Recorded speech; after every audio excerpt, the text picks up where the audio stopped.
Aloha, welcome to the video. So in this video, I'm going to be working on this custom piece. So this was a design that I made for a client.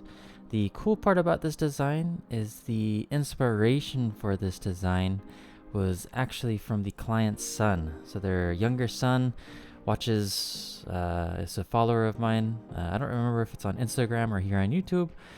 And they drew out their own kind of cool design that mixed some different influences. And they asked if I could recreate his design. Now his design had some functions to it that were a little bit outside of my styles, and so I changed it or modified it a little bit to kind of more reflect my work and how I do. I sent that back to them. I asked them if they liked it. They loved it, and so this build will be working on that.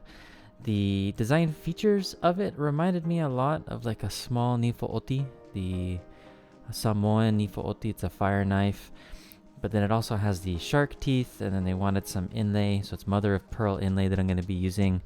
There's a couple dots that I'll put along the blade, and then at the top will be a triangle or niho pattern. But the overall piece itself is very custom. I do enjoy making these style of pieces. They're a lot of fun. There's some traditional aspects to them, but it's just a very much artistic flavor. So the first couple of steps are just drawing it out. I'm rough cutting it out with the bandsaw. I'll be shaping it with my angle grinder, getting it to about 60-70% shaped, and then I'll finish shaping it with a combination of sanding discs, chisels, putting in the inlay, and shark teeth.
The dots that you see there on the blade, those are templates that I've made a long time ago. They reflect the same diameter as some of the drill bits that I have. So I trace those dots onto blanks. So these are mother of pearl blanks. What I'm doing right here is the larger dot where it's going to go on the blade isn't very flat, it's curved.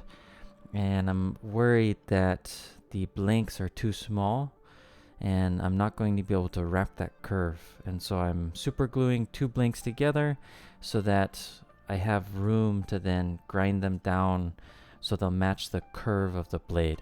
And then I use my grinding wheel to grind them down the shape. Sometimes I need to fine tune them a bit. For that I just use like a metal file, sandpaper, and I cut them down to the diameter of those drill bits. These are 4 center bits. The triangles, obviously I don't have a bit for that. Those I'll have to carve into place.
I like to use epoxy that I mix with wood shavings to set the teeth into place. It just makes it easier to hold them while I tap them with the Dremel and then go ahead and drill in the holes that I'll be using to lash with. What I like to do here is I trace out where I'm going to drill. I then use a nail and a hammer to start that initial hole, and that keeps the bit from walking as I drill down because it's on a slanted edge. Otherwise, it's really difficult to keep that clean without it walking on you. And then I can sand down the entire piece to 320 grit, which is what I'll be taking this to. And once I have that sanded and ready and all of the fine sanding in place, I can oil the piece, which I was super excited to do just because it was an absolutely gorgeous koa that I took this from.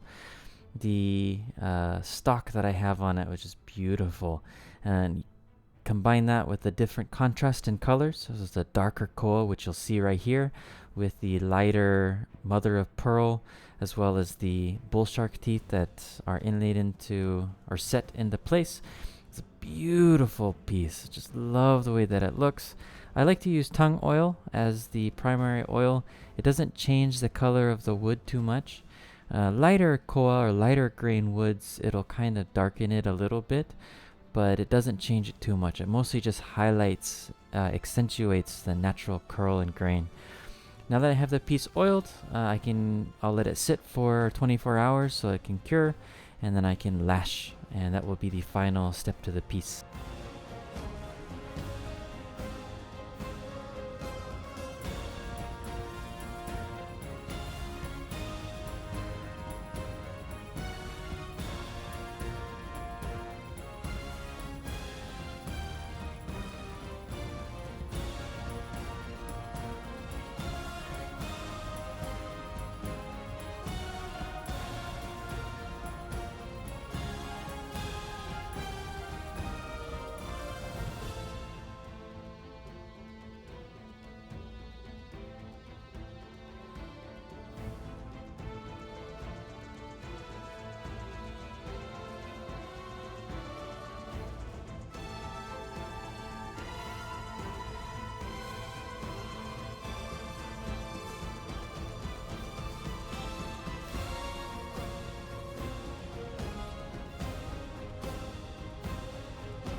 I hope you enjoyed the video. This piece was a ton of fun to make. I do love bringing some of these more imaginative pieces to life. Mahalo nui for everyone that follows along. If you did enjoy the video, please leave a like and subscribe. It helps out a ton, and I will see you on the next one. Mahalo and aloha.